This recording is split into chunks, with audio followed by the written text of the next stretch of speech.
κρανιός είναι ένα ψάρι το οποίο γνωρίσαμε πρόσφατα. Γιατί πρόσφατα άρχισε να παράγεται από τις ελληνικές ιχθυοκαλλιέργειες. Αμέσως όμως γνώρισε επιτυχία και έτσι ακούγεται όλο και πιο πολύ. Συχνά ο κρανιός συγχέεται με το μυλοκόπι, επειδή ο κόσμος ήξερε το όνομα, αλλά δεν είναι το ίδιο. Είναι από την ίδια οικογένεια μεν, αλλά έχουν διαφορές και στο σχήμα, αλλά κυρίως στο μέγεθος. Για να φανταστείτε, το μυλοκόπι μπορεί να φτάσει μέχρι τα 50 εκατοστά, αλλά ο κρανιός μπορεί να γίνει 2 μέτρα και να ζυγίζει 100 κιλά. Στην αγορά βέβαια θα βρείτε κρανιούς από 800 γραμμάρια έως 2-3 κιλά συνήθως. Ο κρανιός Fish from Greece είναι ένα υψηλής ποιότητας ψάρι, με λευκή σάρκα, χυμώδες κρέας, πρικισμένο με φίνα γεύση και ιδιαίτερα απαλή υφή. Έχει μεγάλη περιεκτικότητα σε πρωτεΐνες και είναι πλούσιο σε ω3 λιπαρά. Ο κρανιός Fish from Greece μεγαλώνει στη διάφανη ελληνική θάλασσα και τρέφεται με πιστοποιημένες GMO-free τροφές υψηλών προδιαγραφών. Για μένα ο κρανιός είναι ένα ψάρι το οποίο είναι ιδανικό και για παιδιά αλλά και για ηλικιωμένους, γιατί έχει πολύ μαλακή σάρκα, πολύ ήπια γεύση και έτσι είναι εύκολο και για βραστό αλλά και για ψητό. Σε αυτή τη λογική και εγώ θα σας δείξω 2 συνταγές για κρανιό. Η μία είναι μια ψαρόσουπα με κρανιό και η άλλη είναι κρανιός ψητός στο σχαροτίγανο με ένα ρατατούι λαχανικών.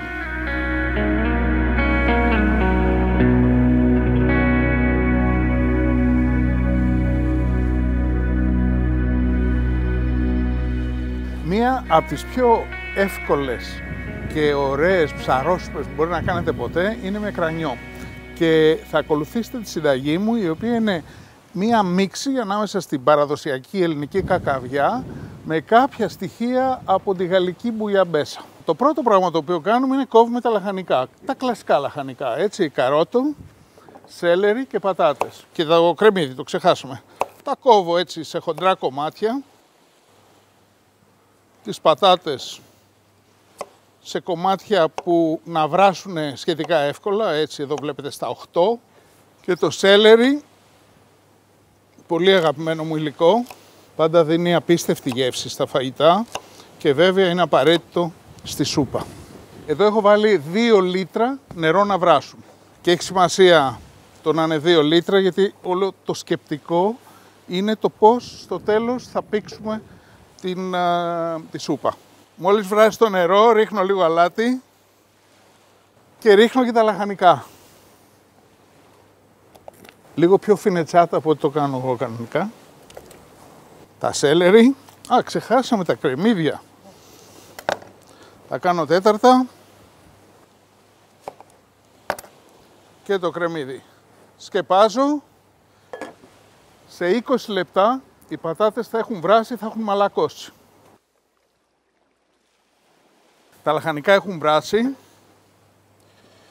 Παίρνω μια τρυπητή κουτάλα και τα μεταφέρω σε ένα μπολ. Στο νερό που έχει μείνει θα βάλουμε να βράσει το ψάρι. Παίρνω τον κρανιό, κεφάλι και ουρά και το ρίχνω μέσα στη σούπα που βράσαν τα λαχανικά. Ο λόγος που τα κάνω ξεχωριστά είναι για να μην έχω κόκαλα μέσα στα λαχανικά. Και εδώ τώρα θα δείτε σε λίγο πώς θα τα σουρώσω. Τώρα που έβαλα το ψάρι, αυτό που θα κάνει διαφορά που πάει προς την μπουιαμπέσα είναι ότι θα προσθέσω λίγο κρασί, λευκό, και το άλλο μαγικό υλικό είναι στίμονες από σαφράν, από κρόκο, δηλαδή κοζάνης, το οποίο θα δώσει ένα απίστευτα όμορφο χρώμα στη σούπα μου. Αλάτι, πιπέρι. Στο αλάτι θέλει προσοχή γιατί έχουμε βάλει και στην αρχή, αν θυμάστε. Και θα βάλω και ελάχιστο λάδι. Τώρα θα αφήσουμε τον κρανιό να βράσει γύρω στα 10 λεπτά, να μαλακώσει και μετά θα τον βγάλουμε. Για να δούμε. Τέλειο. Το ψάρι έχει γίνει και θα το αφαιρέσω εδώ στην πιατέλα για να το ξεκοκαλίσω. Ωραία, και η ουρίτσα. Τέλεια. Τώρα, Το πρόβλημα με τις ψαρόσουπες κατά μένα είναι ότι μπορεί να υπάρχουν κόκαλα μέσα. Άρα ένας τρόπος το διασφαλίζει αυτό να τη σουρώσουμε. Έχω εδώ λοιπόν ένα σουρωτήρι και θα ρίξω την ψαρόσουπα μέσα από το σουρωτήρι και έτσι θα είμαι σίγουρος ότι δεν υπάρχει κόκαλο. Να τα βλέπετε. Σουρώνω, κοιτάξτε πόσα κόκαλα γλιτώσαμε. Παίρνω τη σούπα και την ξαναβάζω μέσα. Θα προσθέσω αρκετά από τα λαχανικά μέσα στη σούπα, γιατί θα τα περάσω με το μίξερ χειρός για να πήξω τη σούπα. Άρα τώρα έχουμε μια σούπα η οποία θα έχει γεύση ψαριού, γεύση λαχανικών, αλλά και παχύρευστη υφή. Ξεκινάω.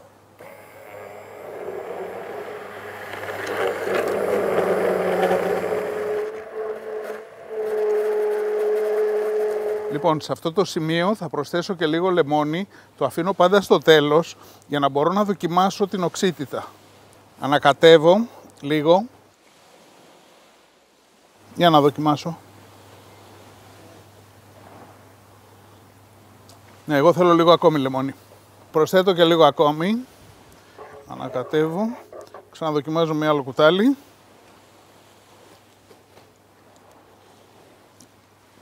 Αυτό είναι. Ακριβώς αυτό που ήθελα. Βρήκα την ισορροπία. Έχω ένα πιάτο στο οποίο έχω βάλει ψάρι, μόνο τη σάρκα. Εδώ θα προσθέσω δίπλα μερικά από τα βραστά λαχανικά. Έτσι, και λίγο λάδι. Και τώρα στο βαθύ πιάτο θα βάλω τη σούπα. Το βλέπετε ότι είναι η πιο παχύρεστη από το κανονικό. Την κάνει και πιο νόστιμη. Και εγώ πάντα μέσα στη σούπα, στο κέντρο βάζω λίγο από το ψάρι και θα βάλω και λίγα από τα λαχανικά.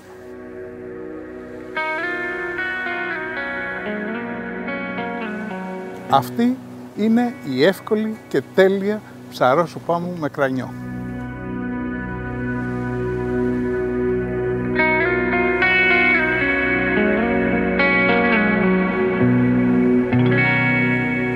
Με το κρανιό αυτό που μου αρέσει να κάνω είναι ουρά και κεφάλι, τα κάνω σούπα και κόβω το ενδιάμεσο σε φέτες και κάνω αυτή τη συνταγή που θα σας δείξω, η οποία είναι επίσης πολύ απλή και πολύ φίνα. Λέγεται κρανιός ψητός με ρατατούι λαχανικών. Ρατατούι είναι ας πούμε το γαλλικό μπριάμ. Το πρώτο πράγμα είναι κόβω τα λαχανικά μου μικρά. Δείχνω εδώ ενδεικτικά σε τι κομματάκια, τετραγωνάκια, έτσι. Και τα λαχανικά είναι τα κλασικά του μπριάμ. Μελιτζάνα, κολοκύθι, πιπεριές, κρεμμύδι. Βλέπετε εδώ πώς κάνω το κολοκύθι και τη μελιτζάνα αντιστοίχως σε φέτες και μετά σε μικρά τετραγωνάκια. Έτσι και έτσι. Τώρα εγώ τα έχω ετοιμάσει από πριν, οπότε πάμε να δούμε πώς τα σοτάρουμε. Απλά πράγματα. Λάδι.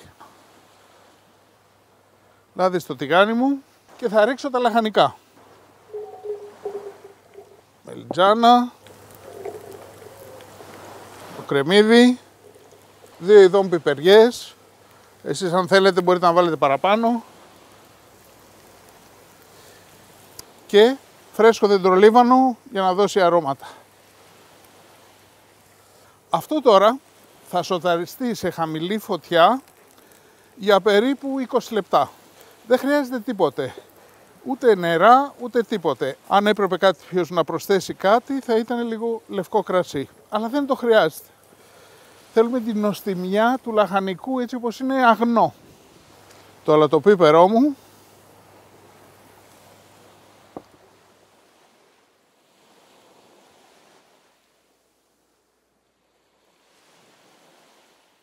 Τα λαχανικά μου έχουν σοταριστεί όσο πρέπει και στέκουν ταυτόχρονα.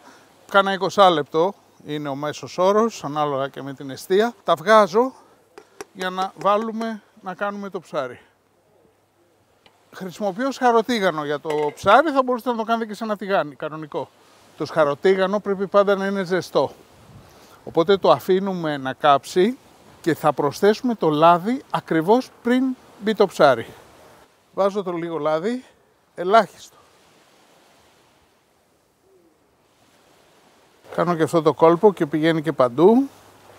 Και έχω τώρα τις φέτες του κρανιού και θα τις βάλω να ψηθούν. Θέλει περίπου 5 λεπτά από την κάθε πλευρά. Εξαρτάται πάντα από τη θερμοκρασία του τηγανιού και την ένταση της εστίας. Έχει ψηθεί από τη μία πλευρά, το γυρνάω και τώρα άλλα 5 λεπτά.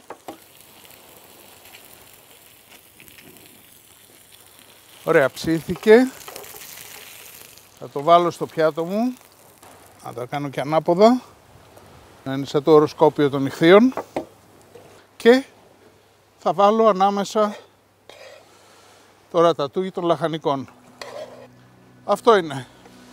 Μια πολύ απλή και πεντανόστιμη συνταγή για κρανιό ψητό με λαχανικά.